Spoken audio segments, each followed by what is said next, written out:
This is continuing our talk on Unit 6, starches. The next most important starch that we talk about is the sweet potato. Sweet potatoes, again, are native to tropical Americas. They were brought back to Europe by the first Spanish explorers, and even Christopher Columbus had a sweet potato when he came back. They also have been domesticated for thousands of years uh, before Christ. They were also, just like the regular potato, a terrific source of food. A little bit different than the regular white potatoes is that if you notice here, all these little hairs that come out here, this is how they were propagated. Whereas the regular potato had little eyes on them, these have little hairs on them, and all you got to do is cut that area out, and you'll get a new potato. Many people have seen this growing in your kitchen. Your mothers may have taken this and set it on toothpicks and water, and these little fine roots come out there. From each of those little areas, you can produce a new plant. Just like the white potato, they're extremely easy to grow. If you look at the soil right here, it's not particularly good. There's actually little rocks in it, um, yet it doesn't matter for these potatoes. They grow just about every place. uh, we have strived to see how did the sweet potato get to other areas, because as the explorers went around the world, they found sweet potatoes. When Magellan and Cook went into the South Pacific, they found islands where the sweet potato was one of the main crops. When people started to explore deepest parts of Africa, they found the sweet potato there, and they could not figure out how they got there. Well, back in the around 1947, Thor Heyerdahl built a raft made out of balsa wood, made out of grasses, and sailed from the South America, reaching the islands in the South Pacific in 101 days. They wanted to show that the prevailing winds and however, the boat building skills of the Peruvians allowed them to explore that far out. And of course, they brought sweet potatoes with them. He also did the same thing, crossing the Atlantic in a boat made out of papyrus to show that even the Egyptians could have sailed to the Americas long before Christopher Columbus did. As you know now, this is a very highly debated topic. Who discovered the Americas? Uh, and we've shown that many, many years before Christopher Columbus, people have been in North America as well as South America. It may well be that all the materials for tin were taken from Minnesota by the not the Polynesians, but the Phoenicians sailing all the way from the Mediterranean to the Great Lakes and back. A lot of sweet potatoes are being produced. The largest, of course, is with China. Uh, Remember, of course, they have the largest population also. Use a lot of this for their livestock. Solomon Islands, we eat 160 kilograms per person per year. North Carolina is the U.S. state with the highest sweet potato production. The next starch that's out there is something called the cassava or the manioc. You might recognize this now as what's seen in tapioca pudding. This map here shows where in the world this was extensively cultivated and where is it a major source of carbohydrates and starches. Here's the plant over here again, and you can see again this big root structure where they store all the starches, all the food that the way is needed. And again, the soil here is not very good. All these places that it's from, especially places over here in Africa, the soil is very poor. But what they discovered is they can just stick a part of the stem into this and a new plant will grow. Here's the stems out here. This is another starch that has come from Brazil and Paraguay, uh, and then sailed all the way over to other parts of the world. Again, this was found early on, so there must have been some sort of vessels which traveled between Africa and Brazil long before Christopher Columbus. This is slightly different because it is propagated from stem cuttings. You just take the stem, cut it, let it dry out, stick it in the ground, and 2 or 3 months later, you'll have plants that you can eat.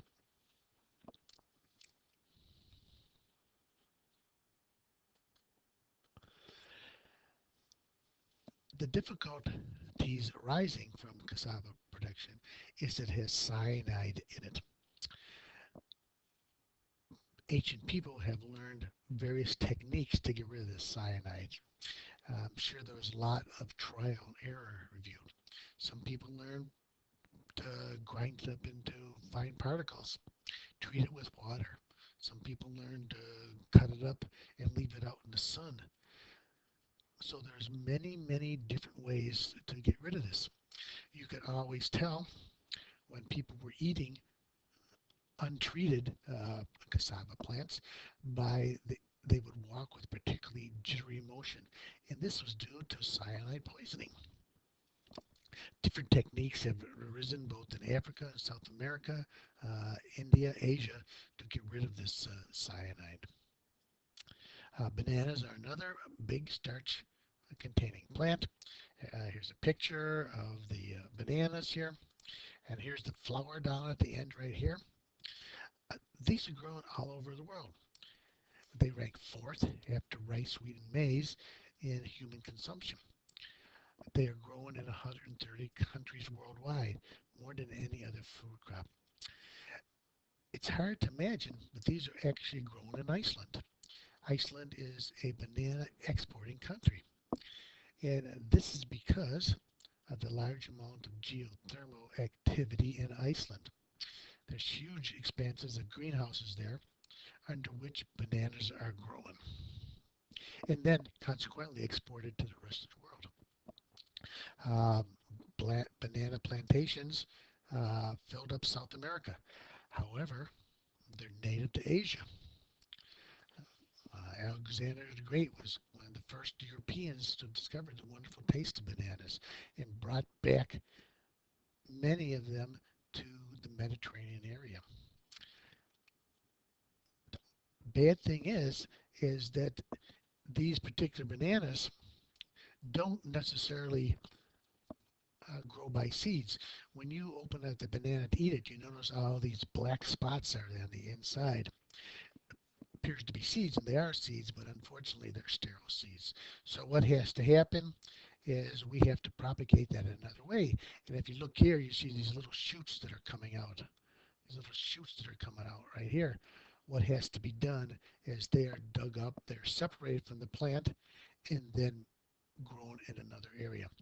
It typically takes about 2 years for this to form, and after this is formed, the plant will wither away. Again, they can grow in just about every country in the world as long as they're protected from freezing.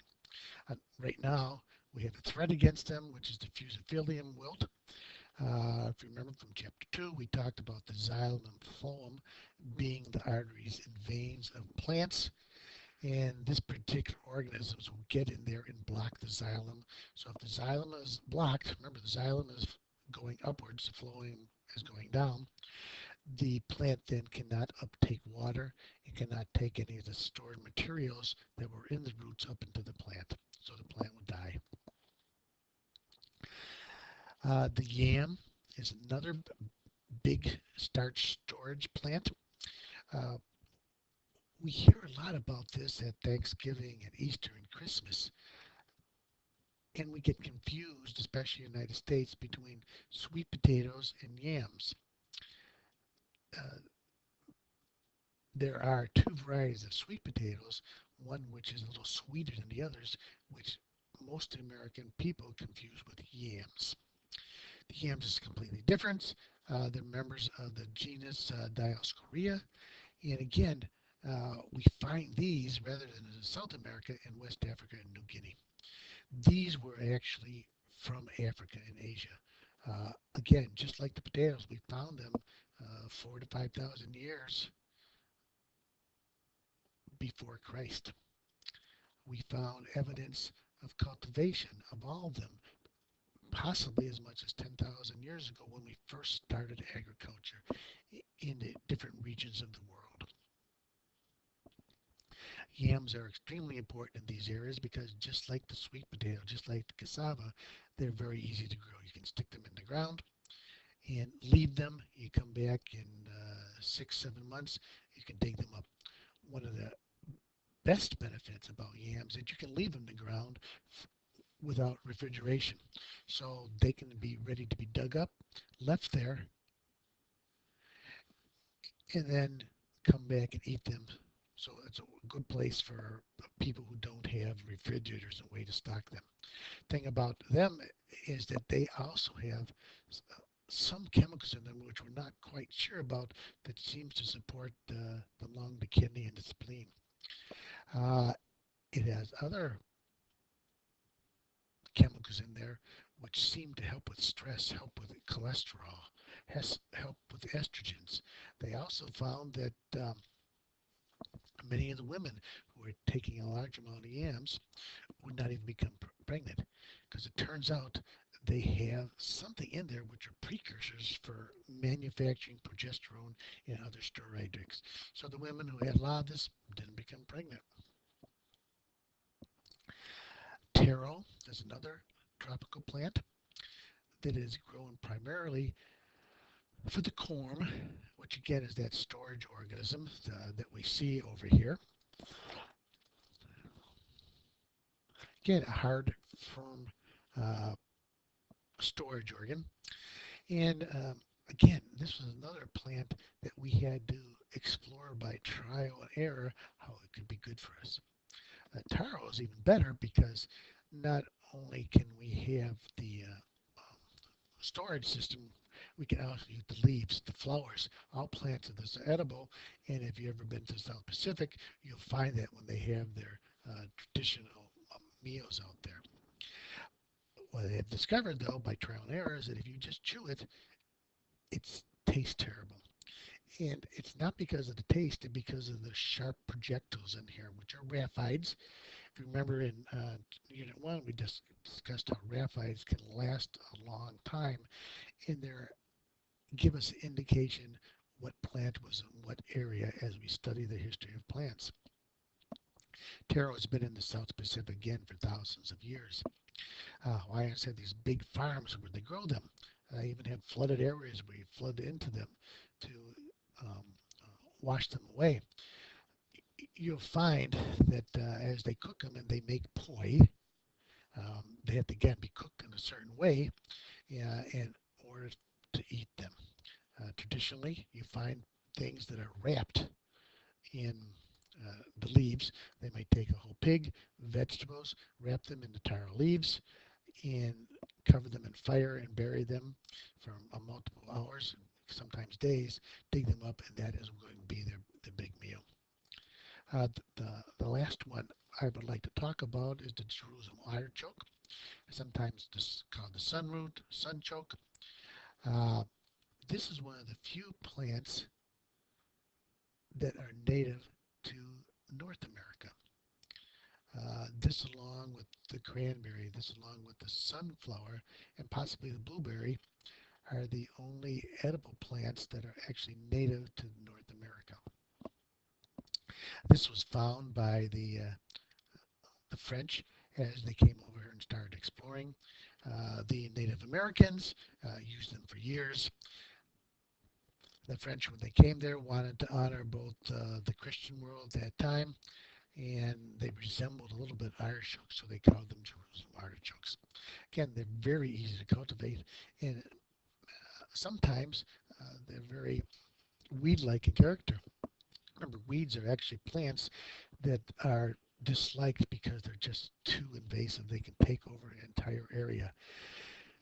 When you dig up a Jerusalem artichoke, you must remove everything because even a small pea stem were left in the ground, um, making a, a new plant out of this. So there's some examples of the way plants store food as starches. Thank you. This is continuing our talk on Unit 6, starches.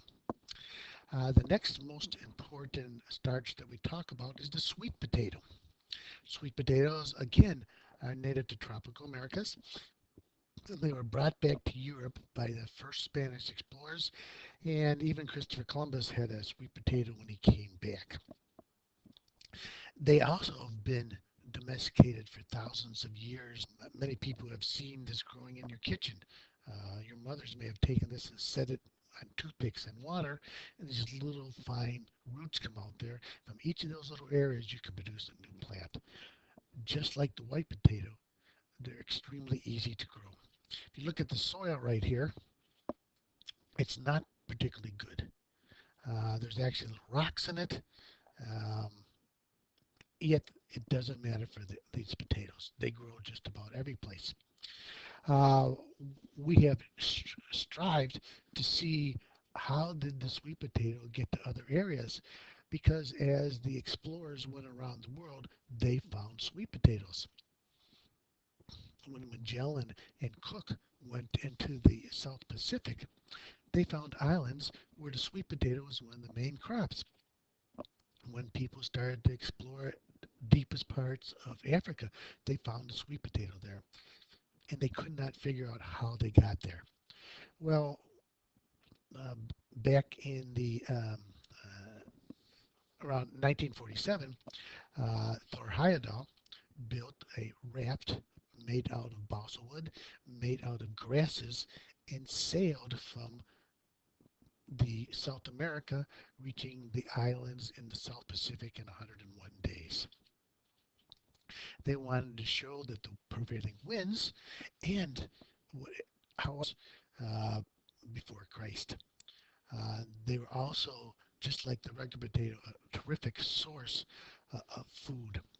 A little bit different than the regular white potatoes is that if you notice here, all these little hairs that come out here, and this is how they were propagated. Whereas the regular potato had little eyes on them, these have little hairs on them, and all you got to do is cut that area out, and you'll get a new potato.